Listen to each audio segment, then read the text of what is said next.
आप सभी को हमारे YouTube channel Bhanu Pratap ST classes में स्वागत है।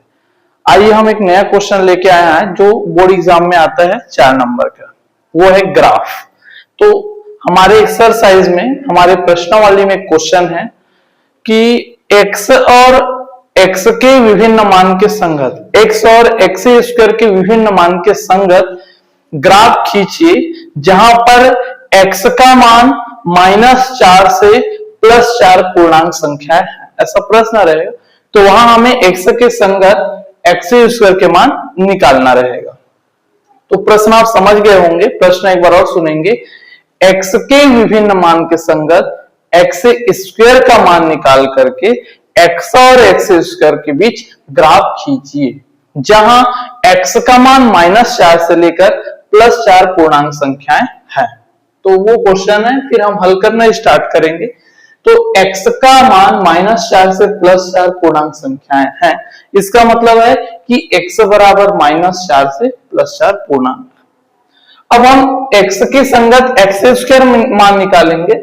तो अगर हमारे पास x का मान कितना है, -4 है, ठीक है, तो x स्क्वायर इसका मतलब हुआ -4 का स्क्वायर, मतलब माइनस के घात में अगर सम संख्या है तो प्लस होता है, माइनस के घात में अगर विषम संख्या है तो माइनस होता है। तो यहां सम संख्या है तो प्लस, प्लस को लिखने की आवश्यकता नहीं है। 4 के घात में 2 यानी कि 4 का 2 बार गुना, 4 गुना 4 यानी कि कितना होगा, 4 4 16। तो देखो हम जब x के मान को -4 रखे हैं तो हमें x स्क्वायर का मान कितना मिला है, +16 मिला है। वैसे ही अगर हम अब देखो पूर्णांक संख्या जो है माइनस और प्लस दोनों में होता है, तो ये बोल रहे हैं मिनिमम -4 और अधिकतम +4 है। तो -4 से चालू करते हुए आगे बढ़ते हुए जाएंगे। -4 से बड़ा संख्या -3 है, -3 से बड़ा संख्या -2 है और -2 से बड़ा संख्या -1 है। वैसे 0 है, फिर 1 2 3 4 तक जाएंगे। तो -4 के बाद हमारे पास x का मान अगर -3 है तो ऐसे ही हम हल करेंगे। तो -3 के घात 2, माइनस के घात में सम संख्या तो प्लस और 3 के घात में 2, यहाँ 3 रहेगा तो हो जाएगा 3 तिया 9। वैसे -2 में हमें मिलेंगे 2 दूनी 4, -1 में हमें मिलेंगे 1 और 0 में हमें मिलेंगे 0, फिर +1 का 1 मिलेगा, फिर 2 का हमें 4 मिलेगा, ठीक है। ऐसे हम बनाएंगे आगे। फिर हमें इसको भी मिटा देता हूं, ये फिर हमें 3 का 9 मिलेंगे, फिर हमें 4 का 16 मिलेंगे, क्योंकि 4 चौक 16 होता है, ठीक।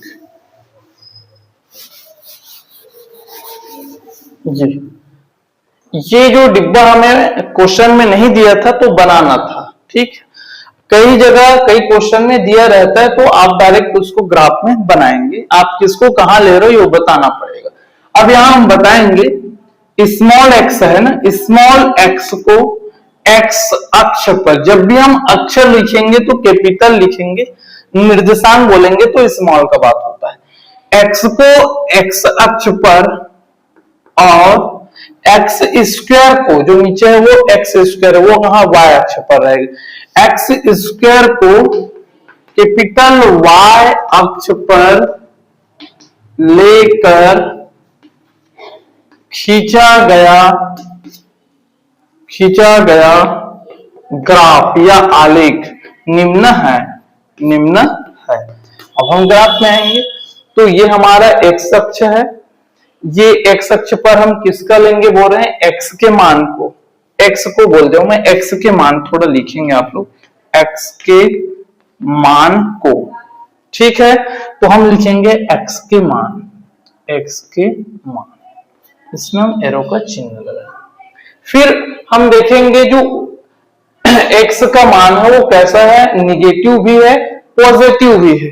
तो हमें x अक्ष को जो लाइन खींचे हैं उसमें y को ऐसा लेना कि माइनस वाला भी बचे और प्लस वाला भी बचे। ये हम x अक्ष का लाइन खींच दिए, ग्राफ पेपर है उसमें थोड़ा से नीचे में 1-2 सेंटीमीटर को छोड़ के एक लाइन लेंगे जो क्षैतिज रहेगा, जिसको x अक्ष बोलते हैं।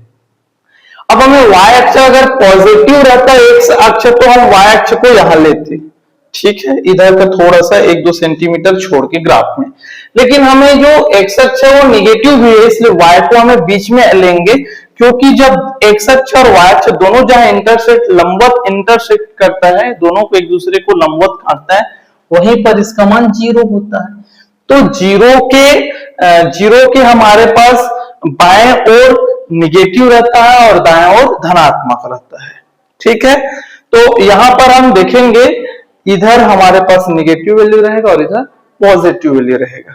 तो हम पॉजिटिव वैल्यू और निगेटिव वैल्यू को पुट करते हैं। ये हमारे पास y अक्ष है और y अक्ष पे हम किसका लेंगे, बोल रहे हैं एक्स स्क्वायर को, एक्स स्क्वायर के मान को।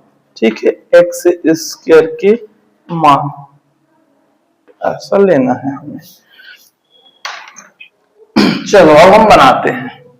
तो देखो x का मान कितना, -4, -3, -2, -1, 0। मिनिमम 0 है पॉजिटिव वाले के लिए और अधिकतम 4 है। निगेटिव वाले के लिए अधिकतम 0 है और मिनिमम -4 है।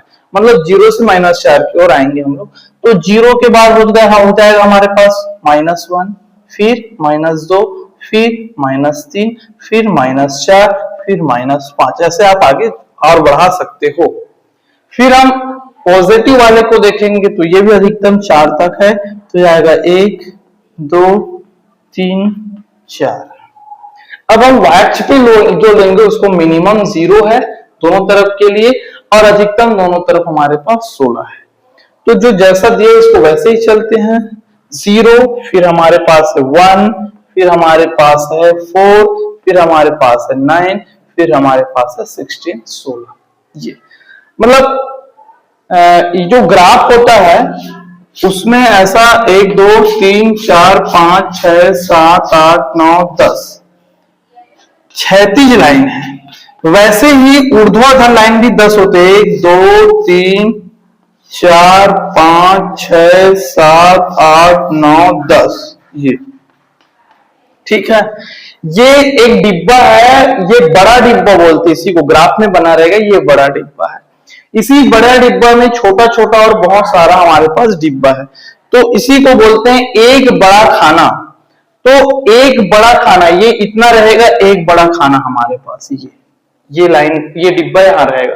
तो एक बड़ा खाना को आपको 1-1 सेंटीमीटर मानना रहेगा और वो 1 सेंटीमीटर भी रहता है और उसको एक बड़ा खाना को हम 1 सेंटीमीटर भी बोलते हैं। आपको नंबरिंग उसी पर करना है 10वें खाने पर। अब हमें ये नंबरिंग मिल गया, अब हम उसको मिलाते हुए चलना है कि कहां पे क्या मिल रहा है। तो हम यहां से आएंगे, -4 है x का मान, तो x के डिब्बे में देखो -4 यहां है x अक्ष पर। फिर x स्क्वायर y अक्ष पर है तो ये 16, हम y अक्ष में जाएंगे 16 तक, y अक्ष में ये रहा हमारे पास। ठीक है, फिर -3 कितना है 9, तो ये हो जाएगा हमारे पास 9। फिर -2 कितना है +4, तो ये हो जाएगा हमारे पास +4 यहां आएगा। ठीक है, ये आप लोग लिखेंगे उसको x स्क्वायर। तो ये हमारे पास आया है, पॉइंट जो है वो यहां आया है। ठीक है, इसके बाद जब -1 है तब कितना है 1 है, -1 है तो 1 है। उसके बाद जब 0 है तब 0 है तो वो यही आएगा। ठीक, फिर 1 है तब 1 है, ये आएगा हमारे पास। 2 है तब 4 है। ये लाइन को आपको कुछ नहीं करना रहेगा, ग्राफ में लाइनिंग रहता है, बस ऊपर जाके टिक लगाना रहेगा, ये दोनों एक दूसरे को आके काटे रहेंगे। फिर 3 है तो 9, ठीक, फिर 4 है तो 16। ऐसा अब इस लाइन को स्केल की सहायता से मिलाएंगे आप लोग ऐसा, तो आपको एक सीधा लाइन मिलेगा ऐसा, ये ऐसा। ये है हमारे पास ग्राफ। अब इस ग्राफ में हमें पैमाना बताना रहेगा, तो हम वो पैमाना भी बता देते हैं। ये एक बड़ा खाना है जिसको हम, ये 0 रहेगा, ये x अक्ष है और ये y अक्ष है, यहाँ 0 रहता है तो इसको हम 1 देंगे। फिर ऐसी एक बड़ा खाना को हम 2 देंगे, फिर 3, जो कि यहाँ नंबरिंग किया हूं, मैं समझाने के लिए लिया हूं। ठीक, अब मैं इसको मिटा देता हूं। अब हमें यहाँ पैमाना लेना रहेगा, ग्राफ पर ही लिखना रहेगा कॉर्नर पर पैमाना। तो पैमाना होता है x अक्ष पर, हम देखेंगे x अक्ष पर एक बड़ा खाना बराबर कितना है? एक है। एक बड़ा खाना बराबर एक क्या है? पूर्णांक है ये। अगर सेंटीमीटर दिया रहता तो सेंटीमीटर लिखते, मिलीमीटर, किलोमीटर, या रुपए दिया है, या महीना दिया है, या दिन दिया है, या सप्ताह, तो जो दिया रहेगा यहां वही लिखेंगे। तो एक हमें क्या दिया है? पूर्णांक दिया है, तो हम लिखेंगे पूर्णांक।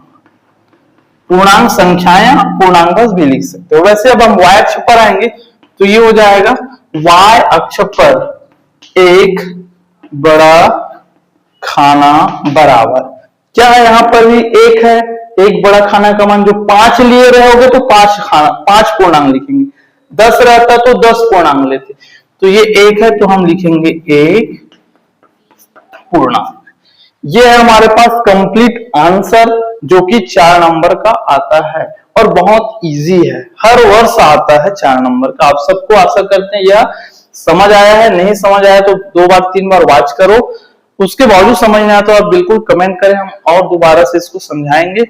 आप सभी को बहुत बहुत धन्यवाद। ऐसे ही कंटेंट के लिए, बोर्ड एग्जाम के मोस्ट इंपोर्टेंट क्वेश्चन के लिए हमारे यूट्यूब चैनल पर बने रहे।